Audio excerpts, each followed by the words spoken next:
Olá pessoal, tudo bem com vocês? Aqui é o professor Gilvan. Vamos dar continuidade à nossa disciplina de Química Inorgânica 1, agora com a última unidade teórica, que é a unidade 4. Essa unidade, pessoal, ela versa sobre os elementos do grupo 17 e os elementos do grupo 18. Bom, então na aula de hoje nós iremos trabalhar os elementos do grupo 17, que são aqui os halogênios, e os elementos do grupo 18, que são os gases nobres. Primeiro sobre os halogênios. O nome halogênio é uma palavra que vem do grego e significa formador de sal. Então são elementos que formam sais.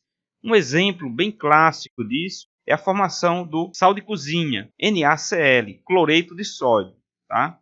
Então esses elementos têm uma grande capacidade de formar sais. A configuração eletrônica desses elementos permite que eles tenham na camada de valência uma distribuição ou uma configuração Ns2, Np5, ou seja, eles têm 7 elétrons na camada de valência. Por isso que eles estão aqui no grupo ou família 17. Tá? Bom, é uma família ou um grupo formado por 4 não metais e um metalóide, que é o astato. Tá? Uma característica bem importante, bem marcante desses elementos é a alta eletronegatividade. E aí eu trago no grupo, o primeiro elemento do grupo é o flúor, que é o elemento mais eletronegativo da tabela periódica. Tá? E eles obedecem bem à propriedade periódica de eletronegatividade, onde a eletronegatividade ela aumenta de baixo para cima dentro do grupo. Todos os halogênios têm grandes afinidades eletrônicas, então são elementos que gostam de elétrons. Tá? O estado de oxidação mais comum para esses elementos é o -1. Obviamente, eles têm aqui 7 elétrons na camada de valência. Então, para atingir 8, seguindo aí a regra do octeto, eles precisam receber um elétron. Então, o estado -1.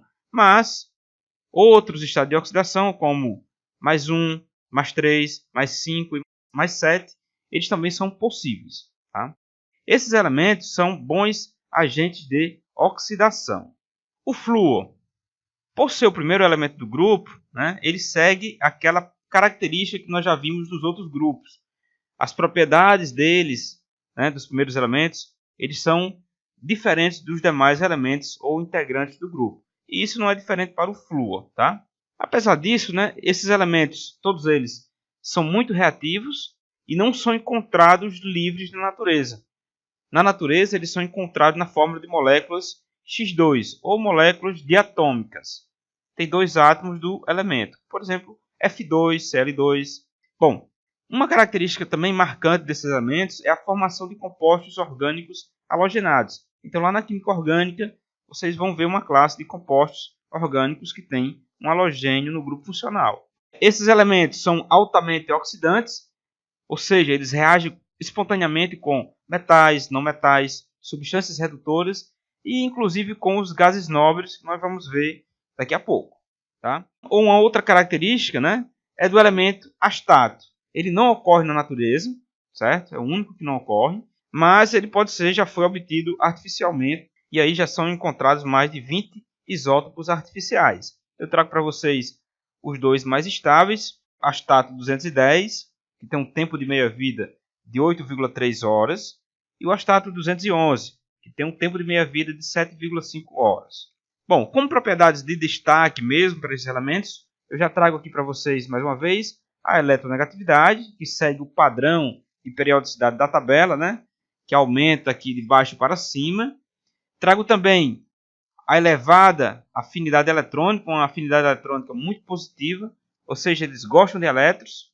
Eles gostam de receber um elétron para atingir 8 elétrons na camada de valência, certo?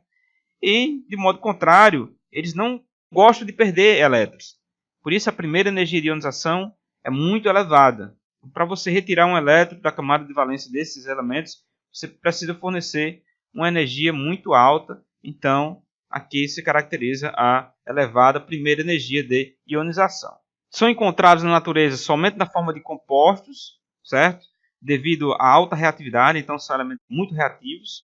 É o contrário do que a gente vai ver nos gases nobres. Eles ocorrem geralmente na forma de haletos, tá? Mas também tem outros compostos, por exemplo, o iodo é encontrado na forma de iodato de sódio, na forma de iodato de potássio. E aí eu trago 2 elementos principais do grupo, que é o flúor e o cloro. O flúor, ele é encontrado principalmente na forma de fluoreto, e aí o fluoreto de cálcio, CaF2, e o cloro na forma de cloreto de sódio, NaCl. E o cloro de sódio geralmente encontramos nas fontes de sais, né, salina, por exemplo, o sal gema. São muito usados na fabricação de gases refrigerantes, e aí eu trago os CF6, que são compostos orgânicos, clorofluorcarbonos. Os fluorcarbonos são usados na fabricação de lubrificantes e na fabricação de plásticos, como o Teflon.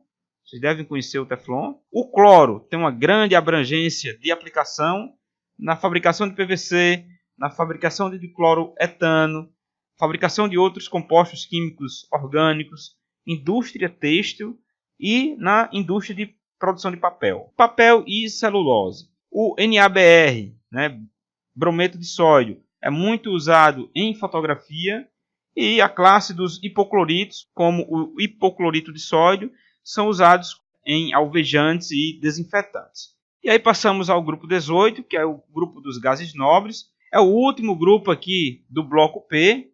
É composto basicamente por 6 elementos. Esses elementos eles só foram descobertos no final do século XIX. Então, até aquele momento, os cientistas, os químicos, eles não tinham essa ideia da existência dos gases nobres.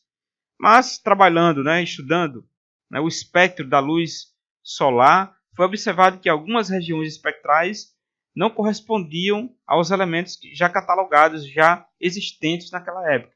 E essas regiões, essas bandas espectrais, foram atribuídas a novos elementos, e esses elementos foram chamados de gases nobres. Na verdade, naquela época, esse nome gás nobre ele não veio de primeiro. Primeiro veio 2 nomes, gases raros e gases inertes, mas depois deixou de existir porque, primeiro, que o argônio ele não é raro. O nome gás raro já não serve. Segundo, que o xenônio ele não é inerte. Ele forma uma série de compostos, principalmente compostos com halogênios, como os fluoretos de xenônio. E o argônio ele é mais abundante do que o próprio CO2 na atmosfera. Tá? Então, a partir desse momento, foi chamado esses gases de gases nobres. E esse nome ele transmite uma ideia, um sentido de que esses elementos apresentam uma baixa reatividade. Mas essa reatividade ela é um pouco significativa. É tanto que eles formam alguns compostos, como os fluoretos de xenônio. Então, pessoal, esses elementos eles formam uma variedade limitada de compostos, certo?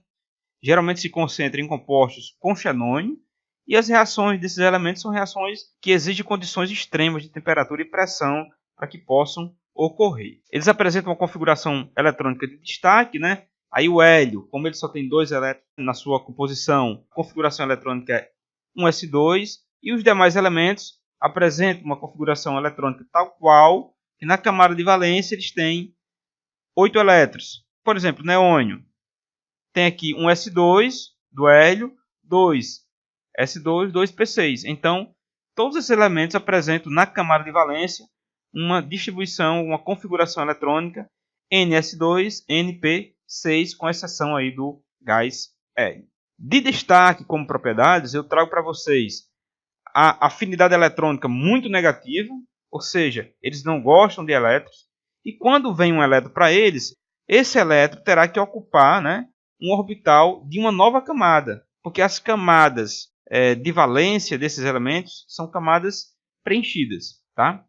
E também eu chamo a atenção de vocês para a primeira energia de ionização, uma energia de ionização muito elevada, muito mais elevada, inclusive, que os halogênios. E isso é uma consequência da camada de valência ser preenchida e de ter esses elementos apresentar uma carga nuclear efetiva muito alta.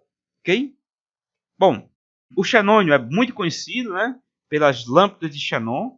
E aí esse elemento, esse gás nobre, ele tem propriedades químicas muito extensas. E aí uma mais conhecida que eu reforço com vocês, na parte luminescente, lâmpadas fabricadas com xenônio, certo? Os compostos desse elemento apresentam número de oxidação variado aí, como +2, +4, +6, e ele forma uma série de ligações químicas, como ligações xenônio-flúor, xenônio-oxigênio, xenônio-nitrogênio, xenônio-carbono e xenônio até com metal. O criptônio já é um elemento que tem uma química mais pobre, então não existem muitas particularidades a ser examinadas com relação a ele. O argônio é muito usado como atmosfera inerte para quem faz reação química. E o radônio não é muito estudado, nem muito aplicado, porque é um elemento radioativo. Bom, uma aplicação, uma característica bem marcante desses compostos é a formação de claratos. Então, argônio, criptônio e xenônio, eles formam estruturas tridimensionais com moléculas de água no estado sólido. Então, os claratos são estruturas tridimensionais, onde o elemento ele está no centro, envolvido por uma estrutura tridimensional de cristais de H2O. Isso ocorre com esses elementos, gás nobre, e também ocorre com a molécula do metano. Tá? Bom, pessoal, trago para vocês a ocorrência e a abundância desses elementos, e aí chamo mais atenção para o gás hélio, que ele constitui 23% aproximadamente da massa do universo, e sua maior abundância é no Sol. O Sol é o maior formador de hélio, mas também de hidrogênio. Então ele fica em segundo lugar aí junto com o hidrogênio. E nós já conversamos bastante sobre isso lá quando estudamos na unidade 1 o gás hidrogênio. Tá? Na Terra, a abundância dele é bem pouca, só tem 5 ppm. E essa abundância bem pequena é oriunda das emissões radioativas de compostos de elementos radioativos, que emitem aí partículas alfas. E as partículas alfas, como vocês já viram, são núcleos de hélio. O hélio pode ser encontrado também, já foi verificado, em depósitos de gás natural. Tá? Bom, mas eu chamo a atenção que todos os gases nobres eles ocorrem na natureza. Só que xenônio e radônio são os mais raros do grupo, certo? Mas neônio, argônio e xenônio eles podem ser obtidos a partir de destilação do ar líquido. E posso dizer para vocês que todos os gases nobres são gases monoatômicos à temperatura ambiente.